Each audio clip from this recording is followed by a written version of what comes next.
Hi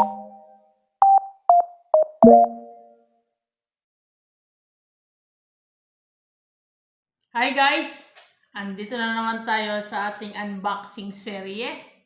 So, excited ako na makapag-unbox ulit. Nung nakaraan, nag-feature tayo ng Jordan 11 Snakeskin Light Bone. Pero ngayon, mag-unbox tayo. Okay. Bago tayo mag-dive in sa ating unboxing ngayon, magpasalamat muna tayo kay Lord sa kanyang mga provisions sa atin, sa araw-araw na paggabay niya, sa ating family. Thank you sa ating family na lagi nakasuporta, sa mga friends and subscribers na laging nanonood ng ating video. Okay? So, let's dive in guys. Ang ipe-present ko ngayon sa inyo ay Hoka. Oh, parang nakakadami na ako ng Hoka, di ba? Nag-unbox ako ng Hoka ATR Challenger 6, ng Clifton 9, ng Rincon 3. Pero guys, alam nyo, syempre hindi kasi sa akin yung Rincon 3 at saka yung ATR Challenger 6, pero yung Clifton 9, sa akin yun. So, ang ganda guys, bouncy para kayong nasa cloud. Yeah. So, ang ganda ng support niya sa heel. Sobra, tapos walang pagod yung paa nyo guys. So, may sasuggest ko na bilhin nyo yon kapag meron kayong chance. Okay, so let's dive in. Ang ating i-feature ngayon ay Speed Goat. Speed Goat 5. Okay.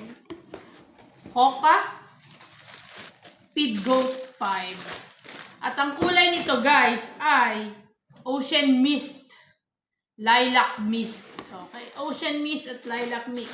Okay. Tignan natin ha. So, yun. Yun. Tignan natin. Buksan natin guys. Oh. Diba? Makulay ang buhay. Diba? Oh, ganda. Kakaiba tong sapatos na to guys. Explain ko sa inyo mamaya. Yun. Okay. Okay. Ito yung kanyang likod. You know. Okay. Yan. Siyempre harap. Mali natin to. Okay. Mali natin to. Yun. Okay. Galing. Guys, itong sapatos na to ay pwedeng trail running shoes. Talaga ito ang disenyo niya. Pwede rin, pero pwede rin pangharabas, pwede rin casual. Depende na lang sa gagamit guys. Okay. Tapos, heel to toe, okay? Ang material niya sa ilalim, outsole, ay rubber, pero meron siyang lugs. Lugs ang tawag dito. Kasi, ano to pwede kasi sa trail running kasi to. Sa paakyat ka, sa lupa, sa maputik, pwede to. Okay. Ito yung mag-a-add ng support sa'yo para makatakbo ka. Okay, para hindi ka madudulas. Okay. Ganda ng kulay. Dark blue. Tapos dito, sa banda dito, violet, di ba? Oh, ganda. Oh. Tapos sa kanyang midsole, violet, and then light green, or they call lilac, and then mist. Tawag dito, ocean mist, itong kulay na to. Okay? Tapos guys, base sa pagbabasa ko, ang material nito ay combination ng Eva foam tsaka sugar cane foam. Hindi ko alam kung paano nila ginawa yon, pero sabi ay 37% sugar cane midsole. Di ba? Galing ng sugar cane midsole, hindi ko alam kung paano nila incorporate yon. Pero foam at may combination siya ng sugar cane. Galing, di ba? So, number 1 feature niya yon. Okay? Napakadalang kong makarinig ng sapatos na gano'n. Okay? Tapos, balik dito tayo sa material niya sa taas. Breathable, guys. Okay? Mesh. Okay? Tapos, ang kanyang lace, guys, kung makikita nyo, ang tinatawag dito ay toggle lace. Toggle lace, kapag pe-press mo, hihilain mo, tapos hihigpitan mo. Pero guys, yan. Toggle lace ang tawag dyan. Pero nakakatuwa guys, may spare pa siya. Kung ayaw mong gamitin yung toggle lace, tanggalin mo. Ito, may spare siya. Diba? May libre siyang other, lace. Ayaw mo ng toggle lace, sige. Pero kasi ito guys, ang toggle lace adjustment ay pinakamadaling gamitin. Okay? Dito ka lang mag-a-adjust, hindi mo kailangan magsintas, mag-ribbon na lacing. Okay? Hilahin mo lang, press mo dito, para maluwagan. Pag gusto mong higpitan, press mo ulit, hila. O, diba? Yan ang tinatawag na toggle lace adjustment. So, nakita nyo, dalawa na yung magandang feature nito. Toggle lace adjustment, tapos sugarcane, 37, ang midsole niya, made of 37% of sugarcane. Okay. Pangatlong feature nito na hindi nyo makikita ay yung Strobel board. Yung Strobel board nito guys, 87% recycled material. Yung Strobel board ay yung nasa loob guys para pagpopormahan. Nakita nyo pag may gumagawa ng sapatos, may hinihila, hinihigpit, may nilalagay na padding. Yun yung Strobel board. Para pumorma ang sapatos. So, syempre, hindi natin kailangan sirain ito para lang makita yung Strobel board.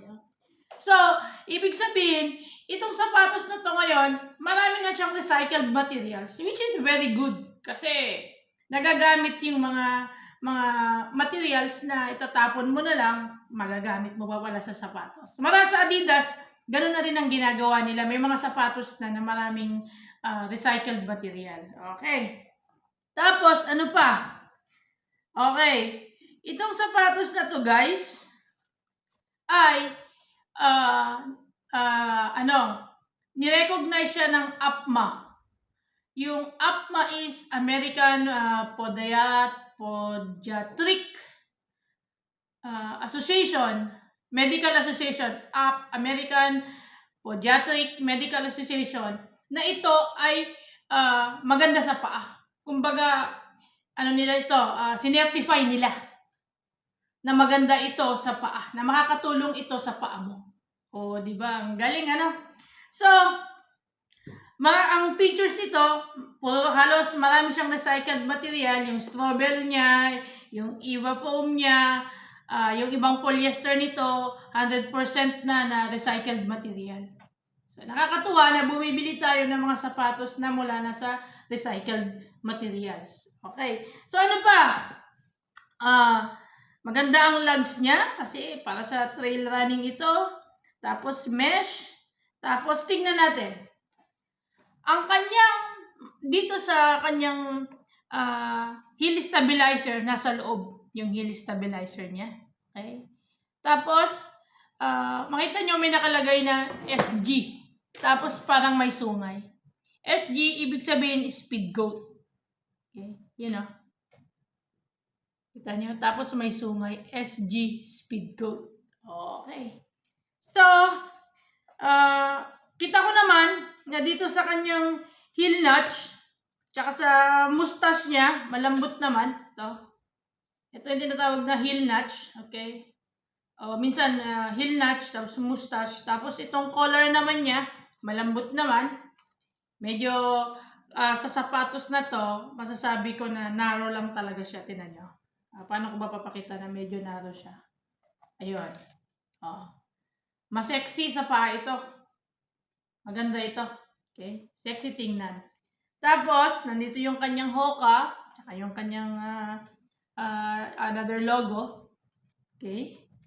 Paluwagan nga natin at tingnan natin yung tongue niya. Okay? Okay, yung tongue niya, merong additional na support sa loob. Paano ko ba ito ipapakita? Okay, nakita nyo doon. Medyo gusseted din siya. Both sides, nakatahi dito sa gilid. Yun. Ayun nakatahi. Makita nyo ba? Yun Yun Hindi siya basta-bastang mahuhuklat pataas. Okay. So, meron din siyang additional na support dito sa taas. Para siyang nilaminate. Okay. Tapos, makikita nyo na mula sa kanyang mudguard, ang material niya mesh. Pero sa beginning ng mudguard niya, nilaminate siya hanggang dito kalahati. Pero dito sa quarter niya, makikita nyo na mesh siya. Okay. Tapos, ang kanyang shoe stay or eye stock, hindi siya hindi, ang material niya ay combination na ng parang laminate na plastic. Yan. Okay. Hindi siya leather, pero laminated plastic na siya. Okay. Siguro combination din ito, parang meron sa loob, meron siyang textile. Yun. Okay. Diba? Kita nyo? So, nandito din yung kanyang, meron pa siyang additional dito, nalagay ng kanyang shoelace, ng kanyang support. Okay. So, makikita nyo, pwede nyo itagel dito sa banda rito. Pag tinagel nyo itong tagel lace na to, pwede rin nahihila agad siya dun sa ilalim na yun. Tama. Okay. So guys, ang pinifeature natin ngayon ay Hoka Speedgoat 5. Okay. Guys, may successor na to, Speedgoat 6. Ang predecessor nito, of course, yung Speedgoat 4. Okay. Pero pare-pareho sila na merong lug sa ilalim. Yan. Kasi nga, pwede nga kasi ito sa maputik, sa trail running, okay, sa lupa. Okay, hindi siya. Tapos pwede din itong pang casual shoes. Hindi halata kapag nakaganyan, no, hindi halata na parang may lug siya sa ilalim. Okay. Ang tanong, dito na naman tayo sa mahiwagang tanong. Magkano ko ba na-score ito? Okay. Guys, ang price nito nagkakahalaga ng 500 plus. Kuha ko lang ito 50% off. To be exact, 236 dirhams kasama na yung delivery. Okay. Makulay ang buhay. Mahilig tayo sa makukulay na Hoka ngayon. Ganda, di ba? Pero kapag susutin nyo to, kahit magsuot lang kayo ng solid colors. Puro black lang, tapos black sa taas, pwede din black sa baba. Iba na kasi ang fashion ngayon. Tapos suot nyo lang to sa ilalim. Ito, mag-i-strike sa paningin ng tao kapag full black ang tinitingnan, tapos biglang light. Yan.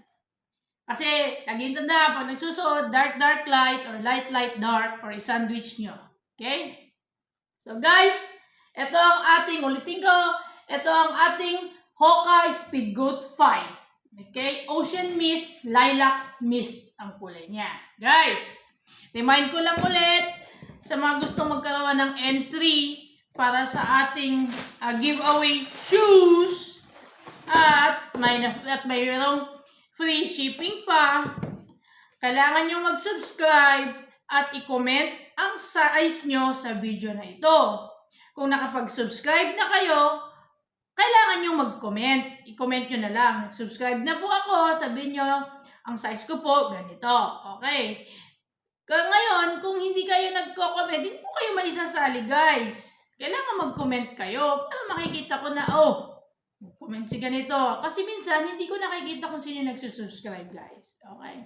Pero kung gusto lang naman talaga nyo nung manood, maraming salamat. Kung ayaw nyo rin sumali sa ating raffle entry na libreng sapatos at may free shipping, okay lang din po. Okay?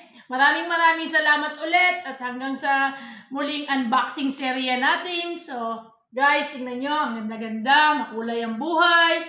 Hoka Speedgoat 5. Bye-bye!